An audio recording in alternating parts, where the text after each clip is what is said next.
To the Girly Girl Bookworm. So today I have a weekend reading news for you. I feel like this week is going to be another week filled with videos because we've got wrap-ups, we've got weekly wrap-up obviously comes this week and with the weekend reading news. So those are two wrap-ups.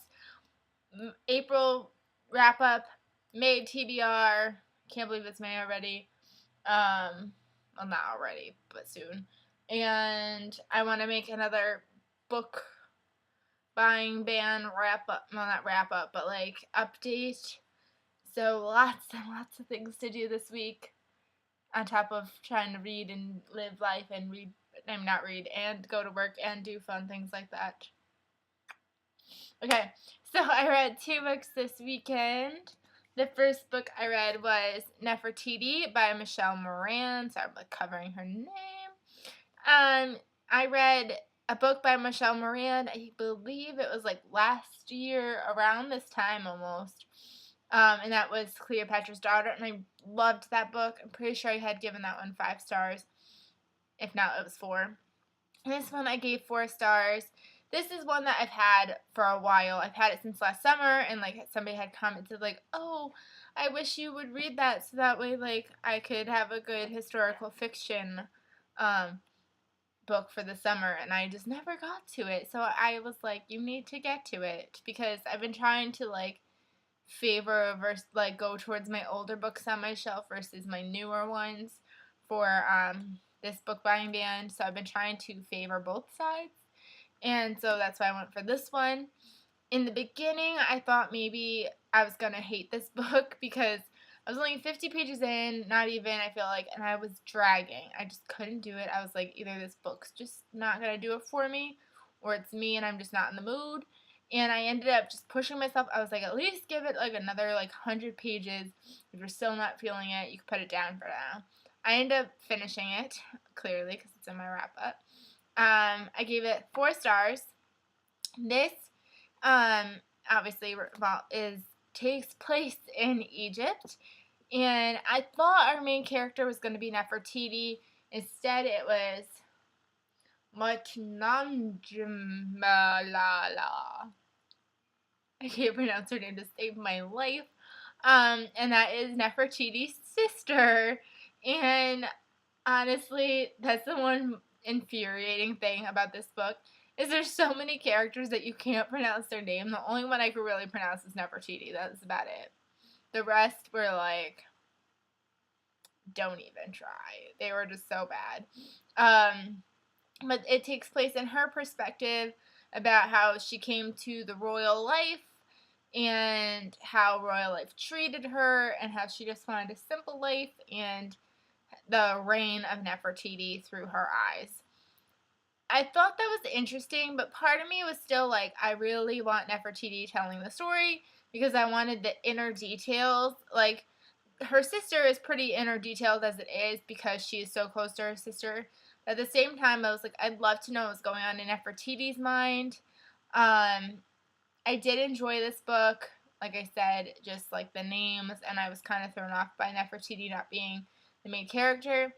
I've heard that the Heretic Queen is kind of a sequel to this, so I'm eventually probably going to pick that up. I've seen it at my library before in the bookstore, so maybe it'll turn up again one day. So I still really love Michelle Moran's writing. Clearly, it was just me with the first 50 pages, because after that, I really started enjoying it. Good historical fiction. Obviously, she tweaks some things to make it a better story, but it was really good, and I cannot wait to get to more Michelle Moran writing, because I just love her. I just love her historical fiction. The next book I read yesterday. I haven't hauled this book yet, and don't kill me because I did not pay for it. I got it for Easter, and that is The Confessions of a Wild Child by Jackie Collins.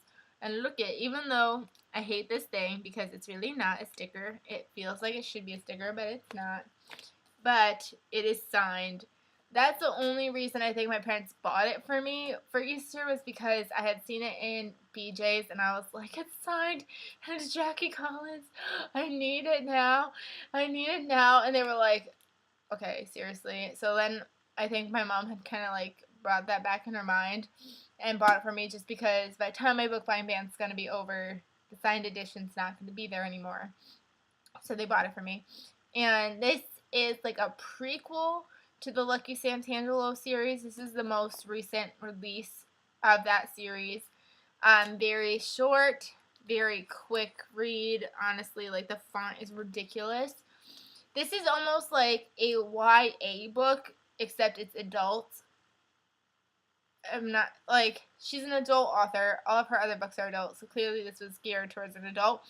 But in this, Lucky is only 15. No, she's 14 when the book starts, and she's only like 16 when it ends. So it's kind of got like the YA naive side to it. It doesn't delve fully into the sex, even though it's mentioned and it's brought up and whatnot. But it's not, it's like the 15-year-old being like, oh my god, like, sex. But it's still, like, it's got the, like, it says that Lucky was introduced to the world of boys, sex, drugs, and rock and roll. So it was basically like what all of her books entail, except it was told from a 15-year-old's point of view. I gave this 5 stars, but it's not my favorite Jackie Collins book, but I still enjoyed it.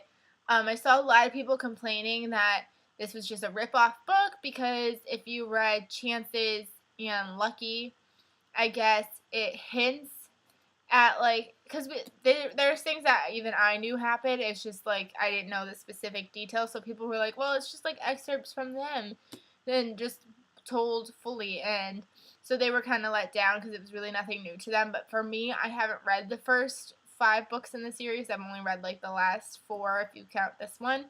So, to me, it's still kind of new and fun, compared to other people who've read the series and have fallen in love with Lucky. They kind of just felt like they already knew everything that was told. But for me, I still enjoyed it.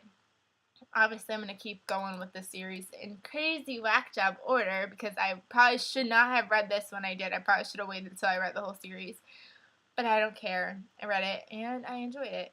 So I'm going to keep going with Jackie. Okay, silly thing though. Okay, so I've always told my parents that I think she's kind of scary looking on the backs. And she's like 76 years old. What? She don't look 76, first of all, but like seriously? What? Seriously. Yeah. Before this video gets any more dragged out, I'm going to say goodbye. I hope you guys had a great weekend. Reading anything great, buying anything great, let me know down below, or any thoughts on these books. You know what to do, and I will see you guys in a couple of days. Bye, everyone.